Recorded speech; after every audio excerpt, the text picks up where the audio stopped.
Hello everyone, आप सभी को बहुत बहुत हार्दिक स्वागत करता हूं अपने YouTube channel class monitor family में। याद रखना है, ज़िंदगी में देर से बनो लेकिन कुछ ज़रूर बनना है। क्यों? क्योंकि इंसान का रुतबा है कि खैरियत से पहले हैसियत पूछा जाता है।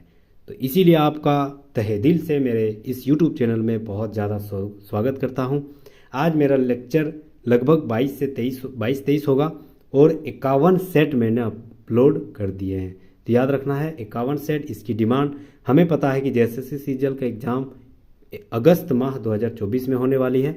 आप इसके प्रिपेयर के लिए लगभग 2 गुना 3 गुना एकदम समय लगा दिए होंगे, उम्मीद करता हूं। तो याद रखना 40 के 40 सवाल जो अभी मैं लेके आया हूं वो सारे सवाल आपको बहुत बेनिफिट मिलने वाली है। तो याद रखना है, सबसे पहले जानते हैं। पहला सवाल है कि पाल शासकों के समय बौद्ध धर्म का कौन सा संप्रदाय झारखंड में फल फूल रहा था। तो याद रखना है, पाल शासकों के समय बौद्ध धर्म का कौन सा संप्रदाय, तो Vajrayana. Option number A right answer हो जाएगा। वज्रयान जो है इस टाइम पाल शासकों के समय झारखंड में फल फूल रहा था। Option number A right answer हो जाएगा। नेक्स्ट सवाल आते हैं। कंपनी सरकार के विरुद्ध 1818 ईस्वी में किस जनजातीय समाज ने विद्रोह किया था। तो याद रखना है, यह हो जनजाति ने विद्रोह किया था। Option number C right answer हो जाएगा। नेक्स्ट सवाल आते हैं। झारखंड की पहली जनगणना किस वर्ष हुई थी। इंपॉर्टेंट सवाल। तो याद रखना, झारखंड में पहली जनगणना 1872 में हुई थी। लॉर्ड रिपन के काल में झारखंड में, भारत में भी पहली जनगणना इसी टाइम हुई थी, तो झारखंड उसी का हिस्सा है। तो याद रखना, झारखंड और भारत दोनों में पहली बार जनगणना जो 1872 रिपन के काल में हुआ था। और नियमित रूप से अगर दशकीय रूप से शुरुआत हुई थी तो 1881 में मेयो के काल में। तो option number D right answer हो जाएगा। भारत में पहली जनगणना 1872 रिपन के काल में। Option number D right answer हो जाएगा। चौथा नंबर सवाल है कि स्वतंत्रता आंदोलन के दौरान किस जनजातीय नेता ने 1929 ईस्वी में किसान सभा का गठन किया था। तो किसान सभा का गठन करता कौन थे, तो Theble Oraon. Option number B right answer हो जाएगा। ठेबले उरांव के द्वारा किसान सभा का गठन सन 1929 में किया गया था। नेक्स्ट सवाल आते हैं। पांचवा नंबर सवाल, झारखंड में किस क्रम की चट्टानों का अभाव है। तो याद रखना है, झारखंड में किस तरह के चट्टानों का अभाव है। तो याद रखना, कुड़प्पा क्रम के चट्टान का अभाव है। गोंडवाना तो सबसे ज़्यादा पाया जाता है। क्यों? क्योंकि गोंडवाना में ही सबसे ज़्यादा खनिज की प्रचुर मात्रा में पाई जाती है। आर्कियन भी सबसे ज़्यादा 90% तो आर्कियन है, गोंडवाना उससे कम है हालांकि। तो कुड़प्पा क्रम की चट्टानें जो है झारखंड में अभाव है, मतलब ना के बराबर पाई जाती है। छठा नंबर सवाल, उत्तरी छोटा नागपुर प्रमंडल का मुख्यालय कहाँ है।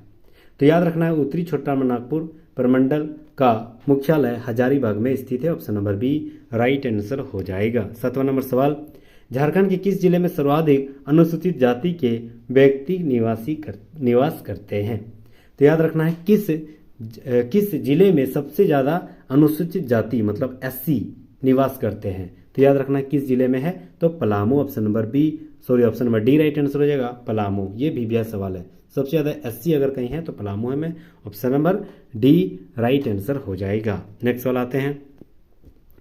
सवाल है कि मंझाइन लोकगीत किस अवसर पर महिलाओं द्वारा गाया जाता है।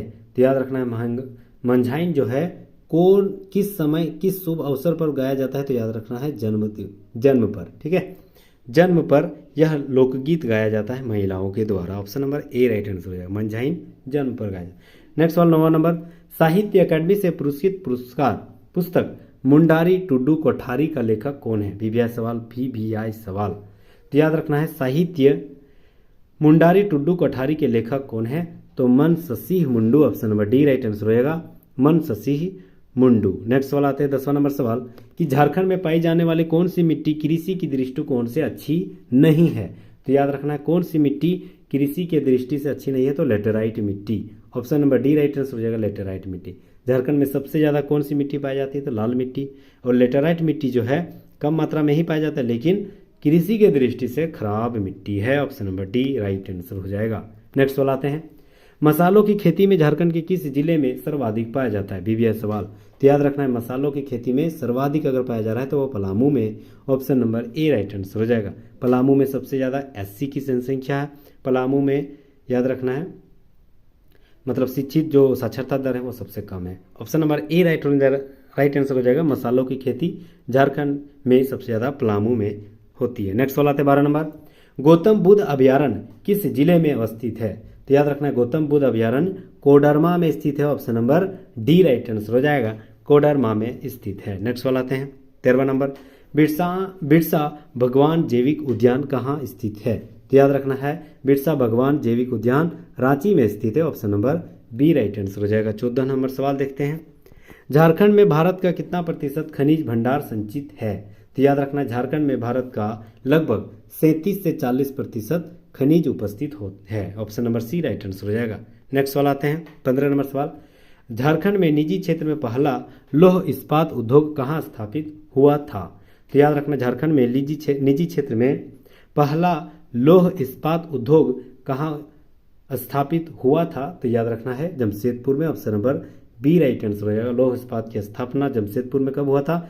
सन 1907 ईस्वी में, ठीक है। किसके द्वारा? तो दोराबजी टाटा के द्वारा, option number B right answer हो जाएगा। टिस्को की स्थापना सन 1907 ईस्वी में हुआ था। 16 नंबर सवाल देखते हैं, सवाल है कि राजा मान सिंह ने राजमहल स्थित नए नगर का क्या नाम रखा था? तो याद रखना है राजा मान सिंह के द्वारा राजमहल स्थित नए नगर का नाम अकबर नगर रखा गया था, option number D right answer हो जाएगा, अकबर नगर। 17वां नंबर सवाल है कि मुंडा उलगुलान यानी मुंडा विद्रोह का दमन किसके द्वारा किया गया था? तो याद रखना इसके दमनकर्ता कौन थे? Forbes, option number A right answer हो जाएगा, फोर्बेस। यह सवाल भी आया है, ठीक है। जो वाला मैं स्टार लगा रहा हूँ वो ध्यान से देखना है, ऐसे सारे कंटेंट जो है वह भी आया है, लेकिन यह जो है ना 110% छपने की मतलब कतई संभावना बढ़ जाती है। तो याद रखना मुंडा उलगुलान जो है कब से कब हुआ था? तो याद रखना है 1895 से 1900 ईस्वी तक, ठीक है। 1900 ईस्वी तक क्या हुआ था? मुंडा उलगुलान। किसके द्वारा? तो बिरसा मुंडा के नेतृत्व में, ठीक है, बिरसा मुंडा के नेतृत्व में। किस पहाड़ में यह विद्रोह हुआ था? तो डोम्बारी बुरु, ठीक है, option number A right answer हो जाएगा। फोर्बेस इसके दमनकर्ता थे। 18 नंबर सवाल है जयपाल सिंह का मूल नाम क्या था? तो याद रखना है जयपाल सिंह का मूल नाम वेनंत पहान था, option number B right answer हो जाएगा, वेनंत पहान। स्टार लगा लीजिए, सवाल इंपॉर्टेंट है। वेनंत पहान जो है जयपाल सिंह का मूल नाम था, option number B right answer हो जाएगा। नेक्स्ट सवाल आते हैं 19 नंबर, बेतला राष्ट्रीय अभयारण्य को किस वर्ष प्रोजेक्ट टाइगर के तहत सुरक्षित क्षेत्र घोषित किया गया था? तो याद रखना है सन 1974 को, option number A right answer हो जाएगा। टाइगर प्रोजेक्ट कब शुरुआत हुई थी? तो इंदिरा गांधी सरकार के द्वारा सन 1973 में। तो याद रखना है जो सुरक्षित बेतला राष्ट्रीय उद्यान में यह सुरक्षित कब किया गया? तो 1973 के एक साल बाद 1974, option number A right answer हो जाएगा। 20वां नंबर सवाल, झारखंड राज्य में 14 लोकसभा सीटों में कितनी सीटें अनुसूचित जनजाति हेतु आरक्षित है? तो याद रखना है अनुसूचित जनजाति के लिए 5 सीट आरक्षित है, रिजर्व है। कितना सीट? 5 सीट, ठीक है, याद रखना है 5 सीट। और 1 सीट के लिए एससी के लिए, और 5 सीट एसटी के लिए, और 8 सीट जनरल के लिए। ओबीसी जनरल सब इसी में आ जाता है ना। तो याद रखना है एसटी कितना? 5, एससी कितना? 1, तो 8 सीट जो ओबीसी के लिए, ठीक है। नेक्स्ट हम लोग देखते हैं सेट नंबर 12। 20 सवाल हम लोगों ने देख लिए हैं और 20 सवाल हम लोग फिर अभी देखेंगे सेट नंबर 12 की। तो याद रखना है मैदान से हारा हुआ इंसान फिर से जीत सकता है, लेकिन मन से हारा हुआ इंसान और कभी नहीं जीत पाएगा। तो याद रखना है जिंदगी में कतई हार जाओ, बराबर हार जाओ, लेकिन मन से नहीं हारना है। हमें अपने आप में वह सीढ़ियों तक कदम रखना है जहाँ तक मैंने सपना देखा है। तो याद रखना है जुड़े रहने के लिए मेरे साथ हमेशा ऐसे ही अंत तक जरूर बने रहिएगा। फिर देखते हैं सेट नंबर 52 का 20 सवाल। पहला नंबर सवाल है कि दिसंबर 2004 ईस्वी में से जुलाई 2009 ईस्वी तक झारखंड में सबसे लंबे समय तक बने रहने के वाला राज्यपाल कौन था? इंपॉर्टेंट सवाल है। तो याद रखना है सबसे लंबे समय तक रहने वाला राज्यपाल का नाम क्या था? तो Syed Sibte Razi, option number B right answer हो जाएगा, सैयद सिबते रजी। इसी के काल में सबसे पहले राष्ट्रपति शासन लागू हुआ था, कब? 2009 में, ठीक है। राष्ट्रपति शासन लागू हुआ था 2009 में झारखंड में। अब तक झारखंड में लगभग 3 बार राष्ट्रपति शासन लागू हो चुका है। तो सबसे ज़्यादा टाइम पीरियड किसका है? सैयद सिबते रजी, दिसंबर 2004 से जुलाई 2009 तक। उम्मीद करता हूँ अच्छे कंटेंट आपको मिल रहा होगा और बहुत सारे सवाल जो है नए क्वेश्चन भी मिल रहे होंगे। तो जेएसएससी सीजीएल एग्जाम जितने भी कंटेंट करवाती है वो सारे सवाल उसी को मैं उठा के लेके आया हूँ। जुड़े रहने के लिए सब्सक्राइब जरूर कर लीजिएगा। दूसरा नंबर सवाल है, झारखंड में सर्वाधिक अभ्रक की खाने किस जिले में पाई जाती है? तो याद रखना है अभ्रक की खान जो है सबसे ज्यादा अभ्रक माइका कैपिटल ऑफ इंडिया, अभ्रक की राजधानी Koderma, option number A right answer हो जाएगा, कोडरमा में। सॉरी। फिर नेक्स्ट वाला आते हैं तीसरा नंबर कि झारखंड में पृथकवादी आंदोलन की शुरुआत मूलतः कब से मानी जाती है? तो याद रखना, झारखंड में पृथकवादी आंदोलन की शुरुआत मूलतः बंगाल से अलग होकर बिहार उड़ीसा प्रांत की स्थापना के साथ ही झारखंड अलग होने की एक नई नींव पड़ने की चांस मिल गई थी। कब? बंगाल से जब अलग हुआ था बिहार और उड़ीसा प्रांत। तीसरा चौथा नंबर सवाल देखते हैं कि गोपाल राय किस विद्रोह से संबंधित थे? तो याद रखना है गोपाल राय जो है चेरो विद्रोह से संबंधित है, तो option number A right answer हो जाएगा, चेरो विद्रोह। पांचवा नंबर सवाल है, Jharkhand tourist home stay scheme की शुरुआत कब हुई थी? तो याद रखना है इसकी शुरुआत 2009 में हुई थी, option number D right answer हो जाएगा। नेक्स्ट वाला आते हैं छठा नंबर, राजमहल ट्रैप किस चट्टान से निर्मित है? तो याद रखना है राजमहल ट्रैप जो है बेसाल्ट चट्टान से निर्मित है, option number C right answer हो जाएगा, बेसाल्ट चट्टान में। राजमहल ट्रैप में कौन सी मिट्टी पाई जाती है? तो रेगूर मिट्टी, ठीक है, रौ से राजमहल, रौ से रेगूर, रेगूर यानी पुरानी मिट्टी यानी जो है आपका काली मिट्टी। नेक्स्ट वाला आते हैं सातवां नंबर, किस वर्ष बिहार प्रांत को बंगाल से अलग किया गया था? तो याद रखना है सन 1912 ईस्वी में जो है बिहार प्रांत को बंगाल से अलग कर दिया गया था। तो इसी के आधार पर झारखंड का एक अलग होने की मतलब सोच और नींव पड़ गया था। इसीलिए छोटा नागपुर उन्नति समाज की स्थापना इसी के 3 वर्ष बाद यानी 1915 में हुआ था। 1912 में और एक चीज हुआ था, क्या हुआ था? तो याद रखना है जो दिल्ली है कलकत्ता राजधानी जो था भारत का, वह जो है दिल्ली ट्रांसफर कर दिया गया था, ठीक है। नेक्स्ट वाला आते हैं 9वां नंबर सवाल, 1916 ईस्वी में छोटा नागपुर में कितने इंकबर्ड एस्टेट थे? तो याद रखना है 1916 में छोटा नागपुर में कितने इंकबर्ड एस्टेट थे? तो याद रखना है 35, option number D right answer हो जाएगा 35। नेक्स्ट वाला आते हैं, संथाल विद्रोह के नेता कौन थे? तो याद रखना है संथाल विद्रोह कब हुआ था? तो 1855-56 में, ठीक है।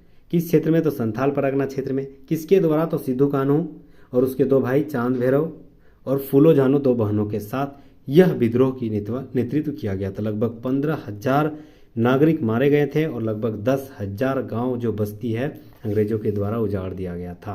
तो याद रखना संथाल विद्रोह के नेता सिद्धू कान्हू, चांद भैरव, चारों भाई और 2 बहन फूलो झानो थी। 1855-56 में इसकी शुरुआत हुआ था। नेक्स्ट सवाल 10वां नंबर, नतऊ नृत्य किसके द्वारा किया जाता है? तो याद रखना नतऊ नृत्य जो है पुरुषों के द्वारा किया जाता है, option number A right answer हो जाएगा, पुरुषों के द्वारा नतऊ नृत्य किया जाता है। 11वां नंबर सवाल है, छोटा नागपुर संथाल परगना आदिवासी सभा 1938 के संस्थापक कौन थे? तो याद रखना इसके संस्थापक थियोडोर सोरेन थे, option number C Theodore Soren थे। नेक्स्ट वाला आते हैं 12 नंबर सवाल, सरदारी आंदोलन के दौरान 1881 ईस्वी में किस ईसाई नेता ने छोटा नागपुर को मुंडाओं का देश घोषित करते हुए नागवंशियों की पुरानी राजधानी दोसागढ़ में झंडा फहराया था? तो याद रखना है किस ईसाई नेता के तहत यह हुआ था? तो जॉन बैप्टिस्ट के द्वारा, option number B right answer हो जाएगा, जॉन बैप्टिस्ट। नेक्स्ट वाला आते हैं 13वां नंबर, झारखंड के पहले मुख्यमंत्री कौन थे? तो याद रखना है झारखंड के पहले मुख्यमंत्री बाबूलाल मरांडी जी थे, बीजेपी से संबंधित रखते हैं। नेक्स्ट वाला आते हैं 14 नंबर, झारखंड के पृथक अस्तित्व का प्रमुख कारण क्या था? तो याद रखना झारखंड पृथक का प्रमुख अस्तित्व जो 46% झारखंड जो अलग हो गया बिहार से 46% जमीन भूमि के साथ, इसका कारण क्या था? तो पठारी भूमि था, क्योंकि बिहार तो समतल भूमि है और झारखंड एक पठारी भूमि है। उसके बाद दूसरा नंबर जनजातीय समाज की अस्तित्व ज़्यादा है यहाँ। तीसरा जंगलों की उपस्थिति, ठीक है। तो option number D right answer हो जाएगा, उपरोक्त में से सभी। इसी तीनों के आधार पर झारखंड का 46% जमीन झारखंड के रूप में 28वां राज्य के रूप में नए रूप में अस्तित्व में आया था। याद रखना है कुछ हम लोग जान लेते हैं। सबसे पहले याद रखता है 2 अगस्त 2000 ईस्वी, फिर याद रखना है हमें 11 अगस्त 2000 ईस्वी, फिर 25 अगस्त 2000 ईस्वी, ठीक है। ये डेट क्यों याद रखें? याद रखना है 2 अगस्त 2000 2000 ईस्वी को बिहार पुनर्गठन अधिनियम, बिहार राज्य पुनर्गठन अधिनियम, जो झारखंड एक अलग राज्य के रूप में दर्जा मिला था, उसका पहला अस्तित्व लोकसभा में पेश किया गया था। कब? 2 अगस्त 2000 ईस्वी को। उसके बाद राज्यसभा कब गया था? तो याद रखना है 11 अगस्त 2000 ईस्वी को। फिर राष्ट्रपति के द्वारा कब साइन किया गया था? तो 25 अगस्त 2000 ईस्वी को। ठीक है, तो बहुत कुछ हम लोग जान भी लिए हैं। अगला सवाल देखते हैं, 15 नंबर सवाल। सवाल है, एक नॉन रेगुलेशन प्रांत के रूप में दक्षिणी पश्चिमी सीमांत एजेंसी का गठन कब किया गया था? यह भी सवाल है, तो याद रखना है इसकी शुरुआत 1834 ईस्वी में, option number A right answer हो जाएगा, 1834 ईस्वी में हुआ था। 16 नंबर सवाल है, झारखंड में आकर बसने वालों की आदिवासियों ने क्या नाम दिया था? तो याद रखना है झारखंड में जो आकर बसने वाले आदिवासियों का नाम क्या दिया गया था? तो दीकू। ठीक है, आदिवासियों ने उसको क्या नाम दिया? दीकू। दीकू किसको कहा जाता है? देखते हैं। सबसे पहले जानते हैं कि झारखंड में 3 प्रकार के लोग निवास करते हैं। याद रखना, झारखंड में 3 प्रकार के लोग निवास करते हैं। सबसे पहले आदिवासी, जो कि मूलवासी होते हैं, जो कि शुरुआत से ही यहीं रहते हैं। दूसरा सदान, जो कि सदान जो है यह भी शुरुआत से ही यहीं रहते हैं, इसका मूलवासी यही है, लेकिन गैर आदिवासी है। याद रखना है गैर आदिवासी है। जैसे बहुत सारे और भी धर्म है ना, और भी जाति है, उसको सदान बोलेंगे, जो यहीं रहता है और ये इसका मतलब मूलवासी है। तीसरा कौन होता है? तीसरा जो है, जो दूसरे प्रदेश से यहाँ आके काम काज कर रहा है और धीरे धीरे यहीं बस गया, और वह कब हुआ है? यह हाल ही में हुआ। ठीक है, तो इसी आज़ादी के बाद से ही रहने लगा है, तो उसको क्या बोलेंगे? उसको बोलेंगे दीकू। याद रखना है दीकू बोलेंगे उसको। ठीक है, किसको दीकू बोलेंगे? जो दूसरे प्रदेश के रहने वाला है और झारखंड में आके बस गया है, यहीं रह रहा है। ठीक है, इलीगल हो लीगल हो, जैसा रह रहा है उसी को दीकू बोलेंगे। ठीक है, तो 3 प्रकार के इंसान मानव कहाँ रहते हैं? झारखंड में। नेक्स्ट सवाल आते हैं 17 नंबर कि सरहुल के अवसर पर किया जाने वाला नृत्य को कौन सा है? तो याद रखना, सरहुल के अवसर पर जो नृत्य किया जाता है उसे बा नृत्य कहा जाता है। Option number A right answer हो जाएगा, बा नृत्य। नेक्स्ट सवाल आते हैं 18 नंबर, छोटा नागपुर काश्तकारी अधिनियम कब पारित हुआ था? तो याद रखना है 11 नवंबर 1908 ईस्वी को। ऑप्शन नंबर सी याद रखना है, option number C right answer है, 11 नवंबर 1908 ईस्वी को CNT एक्ट यानी छोटा नागपुर काश्तकारी अधिनियम पारित हुआ था। और इसके ब्लूप्रिंट कौन थे? ब्लूप्रिंटर कौन थे? तो याद रखना फॉरबिस। ठीक है, नेक्स्ट सवाल आते हैं। नेक्स्ट सवाल आते हैं 19 नंबर सवाल, दीवानी कानून संहिता किस वर्ष लागू किया गया था? BBI सवाल है, स्टार लगा लीजिए। दीवानी कानून संहिता किस वर्ष लागू किया गया था? तो याद रखना है सन 1959 ईस्वी को। Option number B right answer होगा, दीवानी कानून संहिता लागू हुआ था। नेक्स्ट सवाल और अंतिम सवाल, यूल रूल 1856 झारखंड के किस क्षेत्र में लागू हुआ था? तो याद रखना यह संथाल परगना क्षेत्र में लागू हुआ था यूल रूल। ठीक है, याद रखना है। तो उम्मीद करता हूँ 40 के 40 जो सवाल में प्रीवियस ईयर सवाल JSSC जितने भी कंडक्ट करवाती है एग्जाम, वो सारे सवाल में लेके आया हूँ। 2012 हो, 2016 हो, यहाँ तक कि 2024 में जो पूछा गया सवाल वो भी इसमें लेके आ रहा हूँ। तो जुड़िए मेरे साथ और सब्सक्राइब कर लीजिएगा, ताकि इसी से नए नए कंटेंट के साथ हमारे साथ बहुत शानदार तरीके से, बहुत अच्छे तरीके से बहुत कुछ सीखने को भी मिल जाएगा। ठीक है, तो जाते जाते एक क्वोट्स जल्दी याद रखना है कि बीता हुआ कल तुम्हारे दिमाग में होगा। याद रखना है, बीता हुआ कल तुम्हारे दिमाग में होगा, लेकिन आने वाला कल तुम्हारे हाथ में होगा। उम्मीद करता हूँ बहुत सारे कंटेंट आज के वीडियो में मिला होगा। बहुत बहुत शुक्रिया अंत तक बने रहने के लिए, और बहुत बहुत खैर मकदम। Thank you so much.